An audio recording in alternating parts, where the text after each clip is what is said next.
Hey, shalom, shalom. Hey, first and foremost, I want to give all praise, honor, and glory unto Yahweh, Bahashem, Yahushai, Bahashem, Rachak Wadash. A double honors to the elder apostles and elder bishops of Great Millstone who rule very well, very beautifully. Double salutations to the Akim her pushing his gospel in truth and in sincerity to the best of their ability, given to them by Yahweh, Bahashem, Yahushai. A peace, blessings, and salutations be unto the elect scattered abroad. May the election of Yahweh, Bahashem, Yahushai, Lord, will lift up on your houses.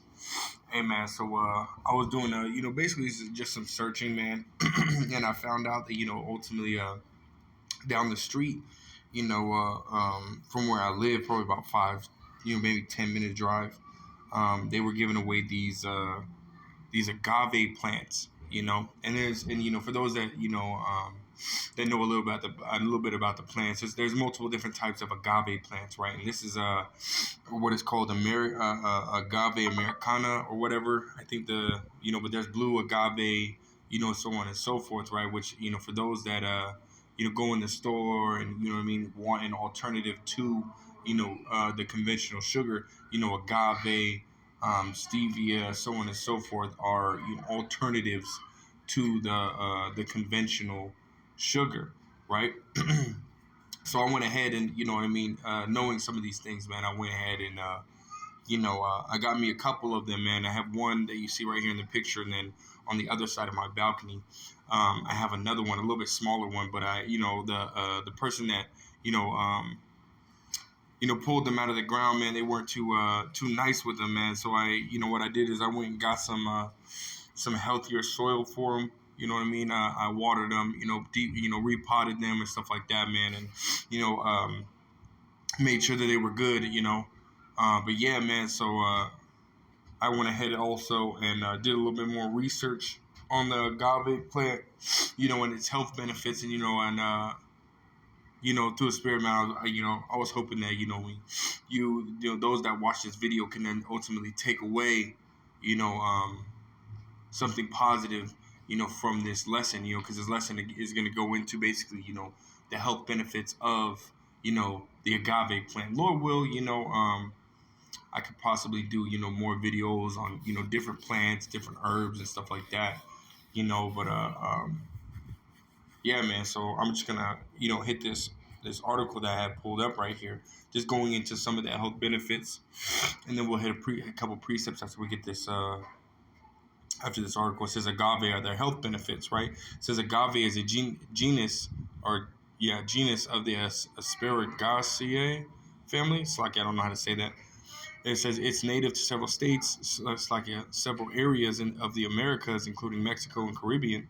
Agave nectar comes from the blue agave plant as well as agave americana, which is the one that you obviously seen, right? The green one, which they have one, it kind of has like a bluish tint, more green, but bluish tint to it, and it has like whiter, the white edges on it. That one's the blue agave plant, right? It says, which is also known as magoy or the century plant. This is the same plant that used in making tequila. Agave nectar is a sweetener that you can use as an alternative to sugar. It's much sweeter, so you can use less of it for the same effects. It's more natural than other alternative sweeteners. It's also vegan, so it has an attractive alternative to honey for some people, right? It says all plants of the agave plant can be used, but agave nectar is what you see on the grocery store shelves.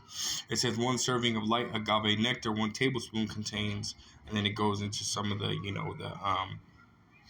basically what it contains as far as, the stats, so to speak, man. But it says right here, it says agave has small amounts of important vitamins like riboflavin, pyridoxine,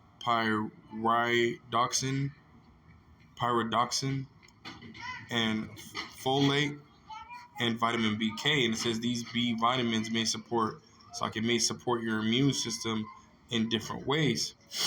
It says potential health benefits of agave. Here are some of the benefits of agave. It's low on the glycemic index. If you have diabetes or low GI diet, may help you. It's like a low GI diet may help you control your blood sugar, right? And this is something that's prevalent in the so-called Black, Hispanics, and Native American community, man. The Israelite community. We have high blood sugar, high blood pressure. And you got a lot of, especially in the so-called black community, you got a lot of, you know, Israelite, Judites that have really the southern tribe, that have diabetes, man, you know, and which ultimately, which we're under the curses, man. You go into Deuteronomy, the 25th chapter, man, and or it's like in the 28th chapter, starting at verse, what is it, verse 25, 26, and 27, man. It just puts you, gives you some of the, just a handful of the different illnesses and stuff like that, and diseases that we are subject to being in this captivity, because we ultimately went off and went and followed after other gods rather than serving our God, Yahweh Bashim Yahushai. So it's the punishment that we have to deal with. If the Lord Yahweh Bashim Yahushai, ultimately, made these plants, made, things of the earth that ultimately have medicines to combat, these diseases and illnesses that we have, man, It says that it can help your metabolism. Vitamin B6, which is found in agave, plays a big role in how your body breaks down food, particularly proteins and carbohydrates. Right, man. It says it can help you and your baby when you're pregnant. Vitamin B6 can also reduce morning sickness. Folate, which is also which is also present in agave, helps develop your baby's nervous system. Right, man. So it plays, basically a huge role, in many different things, man. Agave is, the Lord Yahweh Shah said he made medicines out of the earth, which we're ultimately going to grab. I just want to get through this this article real quick. It says it can help with depression. Vitamin K and folate in agave syrup may offer mental health benefits. Studies have found higher levels of vitamin K are tied to a lower risk of depression. Folate may also ease symptoms of depression, but research is limited, right? It says it can help your heart. Vitamin B6 helps keep your homocysteine levels low. That protects you from heart disease and stroke, which is that runs rampant, man, in the Israelite communities, man. Heart disease like COPD, uh, uh, um, cardiovascular disease, and so many other things, man. And stroke. It says also a potential risk of agave. It says while agave is a natural sweetener, that doesn't necessarily mean that there aren't risks associated with it, right? It says it has more calories than common table sugar, right? 60 calories per 3 teaspoon servings opposed to the sugar's 48. It says just like sweeteners, too much of it can lead to things like obesity, type 2 diabetes, heart disease, tooth decay. And the reason why this is stated because it produces more fructose than other like high fructose corn syrup and so on and so forth, man. This plant naturally produces more fructose, which is a natural sweetener, than other things that are basically on the shelves, right? So this is why it says it's sweeter. You can use a lot less of it, right? But too much of something can always be bad. Basically anything in moderation, can be good for you. But if you're ultimately, overdoing it, it can be bad for you, right? So now let's hit these scriptures, man. Because again, the Lord Yahweh Shemel Shai, there's the benefits are here with this plant, man. So let's go ahead and let's grab these scriptures, man. Sirach 38 and verse 4, it says, the Lord Yahweh B'Hashem Yahushai had created medicines out of the earth, and he that is wise will not abhor them or abhor them, right? Meaning you're not gonna stay away from these things, man. You're ultimately gonna utilize them for what they are created for, man. And these are medicines, man. These plants, not just agave, stevia, which is another alternative. It's a healthier choice than the agave plant, but it's another plant, man. The stevia plant, which also has health benefits, man. And all these plants, man, that the Lord Yahweh Shemel Shah made, have health benefits, and it goes past just the plants, past the trees, past the the flowers, and so on and so forth, man. It goes into the stones, goes into like right now, I'm wearing a necklace that has hematite on it, which is a metal, right? It's a form of a metal that comes out of the earth, right? So it goes past stones, it goes into these metals like copper. Copper is, a great conductor, man. So ultimately, pairing it with stones, it'll help ultimately get that, the health benefit of that stone to you, man.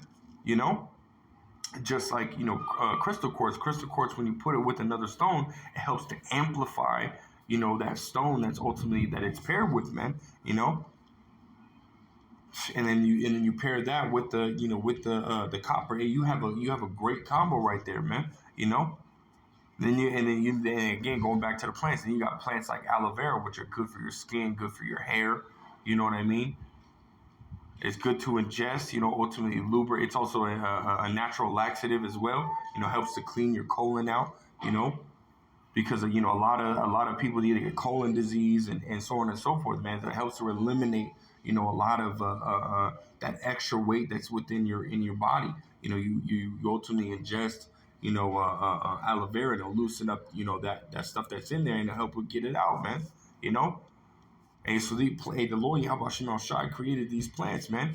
And he created these things for us to use, And Esau Edom, he ultimately, over time, has drawn us away from these things, man. Because this is part of who we are. We use the herbs, man. We use the stones. We use all these things the Lord Yahweh Shem Shai made, man. It's part of who we are, But again, the Lord Yahweh Shem Shai, ultimately, like it says in Jeremiah 17:4. He has discontinued us from our heritage, man. So not only did we lose the knowledge of who we are, but we lost the knowledge of the herbs and the stones and so on and so forth, man. But now the Lord Yahweh Shai is waking us back up, to who we are, and we have to ultimately get into these things, man. Because this is a part of who we are, and these things will ultimately combat the illnesses and diseases that we are subject to being in captivity, man. Because again, Esau Edom, he's in control of the food, he's in control of the air, he's in control of the water, and he's tainted all those things, man. So we have to utilize what the Lord Yahweh Shai has made in the earth, the Esau Edom, which ultimately everything here is tainted, man, even the ground, But we have to utilize them, what is left to the best of our ability, man. Because they have their uses, man. Matter of fact, let's go to this. Sirach 39:21, it says, a man need not to say, what is this? Wherefore is that? For he hath made all things for their uses, right? So we're to utilize these things, man, and receive, which ultimately all this, first and foremost, you got to pray to Yahweh Shem Shai, man. You pray to Yahweh Shem Shai that he heal you if you got any ailments. You pray to Yahweh Shem Shai, to unveil the knowledge of this truth, a knowledge of the plants, the knowledge of the stones, so on and so forth unto you, But at the same time, you utilize these things, man. You pray the Yahweh Shem Shai allow you to receive all the benefits of that plant, or the benefits of the stones and so on and so forth, man. It all starts with prayer to Yahweh Shem Shai, because he's the one that can, either have you using these plants and you receive benefits from it, or you use these plants and you don't receive any benefits, man. So again, it starts with Yahweh Shem Shai, but nonetheless, and you still have to utilize the things the Lord Yahweh Shem Shai has created, man. Because again, like we're reading right here, these things have their uses, man. And looking them up and doing your research, and you'll understand. Okay, you got back pain. Okay, well, cool. This herb, and this oil and stuff like that are good for that. Like peppermint, and eucalyptus are good for inflammation. There's another one called white willow bark, which is a great, bark from I think it's bark from a plant or bark from a tree. That's great, for inflammation and joint pain, man. So we have to utilize these things, man. They're all natural, man. You don't have to go to fucking Esau to fucking, to get healed from, your ailments. You can go to a brother, man, a brother that's a physician, within the camp or your local area. If you're not in the camp, go to the camp, and you pray and stuff like that, man. And, you probably buy oils from that brother, or buy, whatever, salves and stuff like that, that ultimately help your situation, man. That's what the brotherhood is for, man. But nonetheless, again, just going back to the point, hey, we gotta be able to get into these things, man. We gotta be able to get into these things, because especially at the time that we're coming into, man, Who knows? You might have to be on the run. The knowledge of the plants of the area that you live in, it could be helpful, man. Knowing what you can use them for. Like if you get a scrape or something like that, or you get a minor injury, and you can use the plants around you and heal your situation, man. Obviously, like I said, man, it starts with the prayer to Yahweh Shem Shai, but you can still use these things, man. You know, man. So we got to use them, and that's all I really want to get, man. I don't want to go too deep into it. You know what I mean? Y'all can ultimately do your research, man. I encourage you to do your own research. Like I said, Lord will, I can do more videos on different plants and so on and so forth, man. And keep pumping that information out there, man. Through the spirit of power, Yahbashim al Shah. But that's all I really got. So call Lord Yahbashim al Shah, Bashim, or Chakwadash, a double honors to the elder apostles and elder bishops, a great millstone, rule very well, very beautifully. Double salutations to the Akim, her pushing his gospel, truth, and sincerity. Peace, blessings, salutations be unto the elect scattered abroad. May the election, Yahbashim al Shah, Lord willing, for upon your houses. I want to say shalom till next time.